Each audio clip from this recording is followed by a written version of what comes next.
Olá, senhores. Nós vamos dar continuidade ao nosso conteúdo, continuidade à nossa formação, vendo na aula de hoje o tema dos advérbios, tá?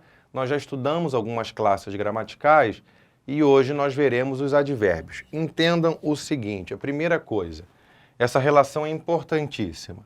Do mesmo modo que o adjetivo caracteriza e qualifica o substantivo, o advérbio caracteriza e qualifica o verbo. Um advérbio está para um verbo do mesmo modo que o adjetivo está para o substantivo, ok?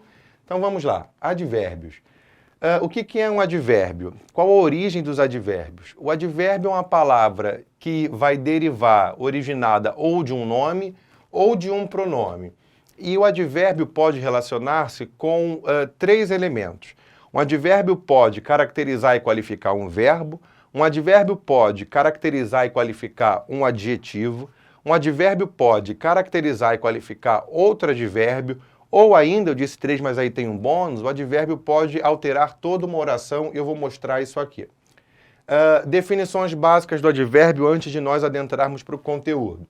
Advérbio é uma palavra invariável, né? As classes gramaticais dividem-se entre as classes variáveis e as classes invariáveis. O advérbio é uma palavra invariável, pois ele não apresentará aquela diferença de gênero e número. Nós vamos ter alguma questão aqui quanto ao grau do advérbio, não quanto a gênero e número. Semanticamente, o advérbio vai expressar uma circunstância, ou semântica é sentido, ok? Ou seja, o advérbio ele permite um sentido, ele transmite o sentido.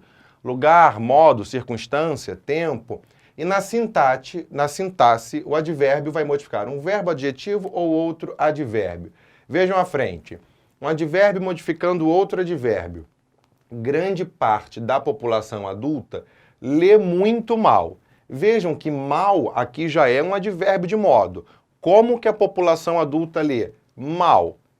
O mal já é um advérbio de modo. Esse muito é um advérbio de intensidade que está alterando, que está modificando um outro advérbio. Então, nesse primeiro exemplo, nós temos um advérbio modificando outro advérbio.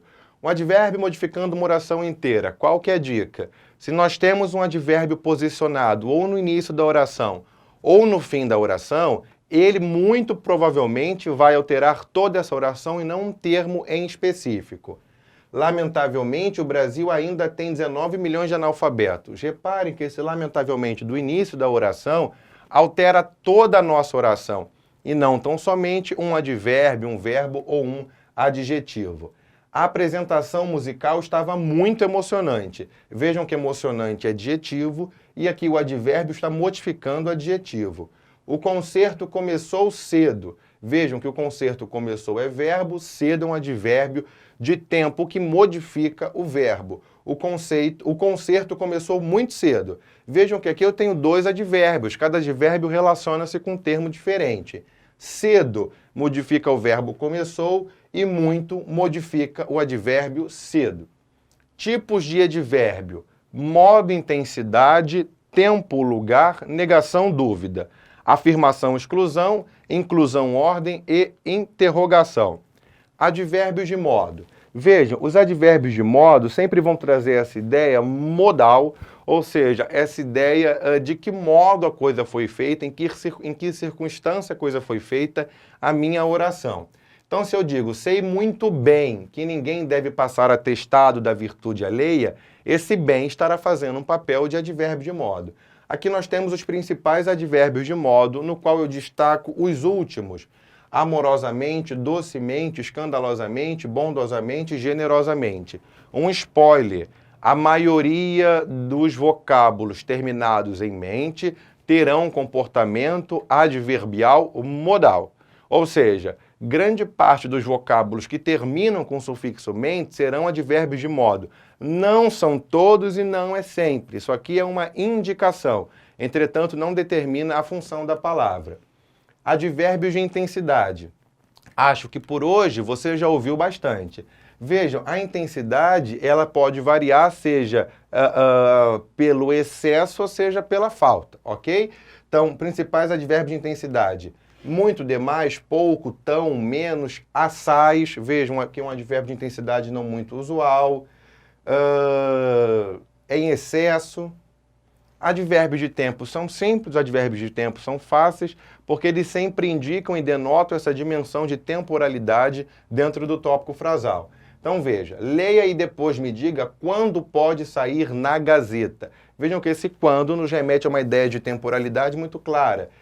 Vejam que aqui nós temos primeiramente, provisoriamente, sucessivamente, constantemente. Professor, terminou com mente, é modo? Não. Então não adianta aqui na parte de advérbios ou em qualquer parte da língua portuguesa que envolva classificação, tão somente nós gravarmos os vocábulos. É necessário entendermos e aplicar esses vocábulos dentro das frases na qual estão inseridas. Advérbio de lugar. A senhora sabe aonde eu posso encontrar esse pai de santo? Vejam que aqui, como advérbio de lugar, muitas expressões simples, expressões clássicas do uso da língua, denotam uma ideia de lugar. Como, por exemplo, aqui, ali, acolá, atrás, além, lá, a quem, um advérbio de lugar que não é muito conhecido. Esse a quem, senhores, ele é utilizado em oposição ao além. Por exemplo, sua aula foi além do que eu esperava, ou seja, foi mais do que eu esperava. Se eu digo a sua aula foi aquém do que eu esperava, a sua aula foi menos, foi inferior à minha expectativa. Advérbio de negação, de modo algum irei lá. Vejam que em de modo algum não há palavra classicamente negativa. É a construção de modo algum que nos remete a essa ideia de negação. E aí que tem os principais. Cuidado com esse nem. Eu já disse isso alguma vez aí em alguma aula, que o nem ele tem uma dupla função na língua. Não é isso? O nem pode ter o nem também é conjunção, né? Também faz papel de síndeto conectivo. O nem ele faz um papel de adição e de negação.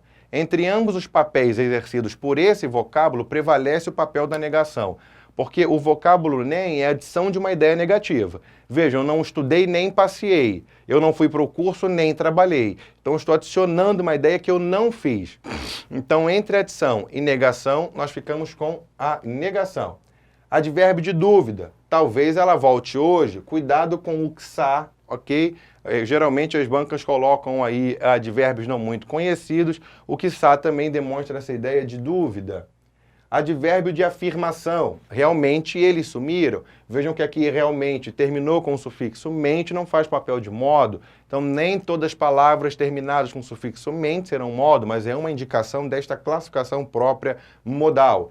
Sim, certamente, de certo, escrito de modo junto, deveras já apareceu também em algumas bancas. Advérbio de interrogação. Cuidado aqui, porque no advérbio de interrogação eu posso ter a presença de alguns advérbios que englobem ou participem de outros grupos. É o caso do quando. Vejam, quando nos dá uma dimensão temporal, ok? Entretanto, se esse quando estiver empregado numa interrogação direta, prevalece a função interrogativa e não a função de temporalidade. Onde, lugar, como, modo, quando, tempo, porquê, causa, quanto, preço, intensidade, para que finalidade. Por que eu fiz questão de colocar isso aqui? Para deixar claro uma coisa. Os advérbios de interrogação, os advérbios interrogativos, eles trazem uma outra função escondida neles. Ok? Quando eu digo onde, além da função de interrogação, eu obtenho uma ideia de lugar. Quando eu digo quanto, além de uma ideia de interrogação, eu obtenho uma ideia ou de preço ou de intensidade. Então, cuidado, porque o advérbio de interrogação, ele exerce uma dupla função, prevalecendo sempre, lembrem-se disso, caso esteja numa interrogação direta, a função de advérbio de interrogação. Os advérbios de ordem vão tentar, a todo instante, ordenar e impor uma sequência dentro da frase na qual estão empregados. Então, primeiramente, eu gostaria de agradecer aos meus amigos por comparecerem à festa. Depois, primeiramente, ultimamente, vejam que é sempre aqui uma sequenciação, um ordenamento dos fatos. Locução adverbial, nós já falamos das locuções, e aqui retomo a dizer isso. Locução é toda vez que nós temos mais de um vocábulo, mais de uma palavra exercendo determinada função morfológica. Então, a locução adverbial é nada mais, nada menos do que mais de um vocábulo exercendo papel morfológico de advérbio. Exemplo. À esquerda e direita, de longe, de perto, para dentro, por aqui, por certo, passo a passo, de noite, de vez em quando. Vejam que aqui eu posso ter locuções de 1, 2, 3, 4 vocábulos, ok? Faz função de advérbio? É uma locução adverbial. Reparem como eu consigo transformar um advérbio em locução. Certamente ele será eleito. Com certeza ele será eleito. Vejam que são dois advérbios de afirmação. Ele falou claramente, ele falou com certeza. Vejam que eu peguei o advérbio e transformei numa locução. O mesmo dá para fazer o contrário. Eu posso tirar a locução e colocar para advérbio caso haja algum paralelo.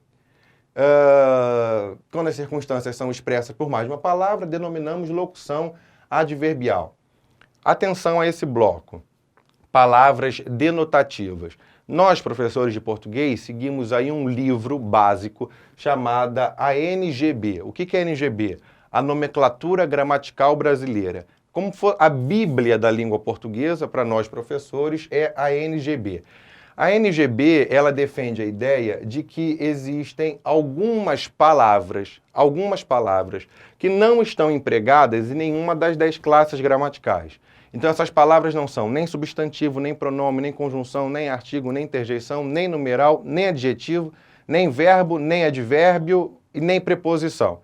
Então essas palavras denotativas não se enquadram em nenhuma das 10 classes morfológicas. Essas palavras, elas denotam alguma ideia ao texto. Então cuidado, porque muitas vezes as bancas de concurso cobram essas palavras e nós não sabemos classificá-las, nós não sabemos aonde encaixar. Isso aqui é como se fosse a 11ª classe gramatical.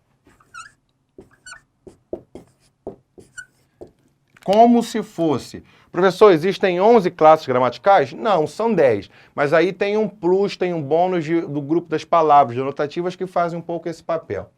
Vamos aqui a essas principais palavras. Eu trouxe a principal palavra, as principais palavras denotativas e tentei classificá-las dentro aqui da semântica na qual elas dão ao texto. Palavra de adição. Comeu tudo e ainda queria mais. O que é esse ainda? Esse ainda é uma palavra denotativa. Ainda e o além disso. Foi embora daqui. Embora, palavra denotativa de afastamento. Ainda bem que passei de ano. Felizmente, infelizmente, podem fazer papel de modo, ok? De advérbio de modo, mas também podem ser empregadas como palavras denotativas. Quase, lá, por, bem, uns, cerca de, por volta de, palavra denotativa de aproximação. Eis nosso novo carro. Isso aqui já foi questão de prova de oficialato, isso aqui é questão de AFA. Que função faz esse eis? Esse eis, ele é o quê? Qual a classe gramatical desse eis? É uma palavra denotativa. Exclusão. Todos irão, menos ele. Esse menos fazendo papel de palavra denotativa. Viajaremos em julho, ou seja, nas férias. Muito comum em redação. Nós chamamos isso em redação de operadores argumentativos explicativos. Inclusão. Até ele irá viajar. Esse até apareceu já várias vezes na prova das PSECs. O que é o até morfologicamente? Vejam, até é uma palavra denotativa de inclusão. Apenas um me respondeu, limitação. E você lá sabe essa questão, essas partículas, lá, cá, só, ainda, sobretudo, podem fazer papel de partículas expletivas, ou seja, partículas postas dentro da frase para destacar alguma ideia, destacar alguma palavra. Palavra denotativa de retificação, somos 3, ou melhor, 4. Cuidado, porque há uma diferença básica entre retificar e ratificar. Retificar é corrigir, ratificar é confirmar, ok? E palavra denotativa de situação, afinal, quem perguntaria é ele, afinal, e agora, fazendo esse papel. Vejam o seguinte, senhores, na aula de hoje, nós fechamos a classe dos advérbios. Os advérbios não são uma classe extensa para nós estudarmos, exatamente porque é uma palavra invariável. Por ser uma palavra invariável, nós não precisamos analisar as variações próprias de substantivos e adjetivos, como, por exemplo, variações de gênero, número e grau. Entretanto, é importantíssimo entender os advérbios para quando nós entrarmos no bloco da sintaxe, nós entendermos o que é um adjunto adverbial, qual a função desse adjunto e como ele vai aparecer principalmente dentro de das orações subordinadas adverbiais, ok? Então essa foi a nossa aula de hoje. Assistam a próxima aula, comentem o nome, por favor, aqui nos comentários para confirmar a presença e nós nos vemos na próxima. Um grande abraço.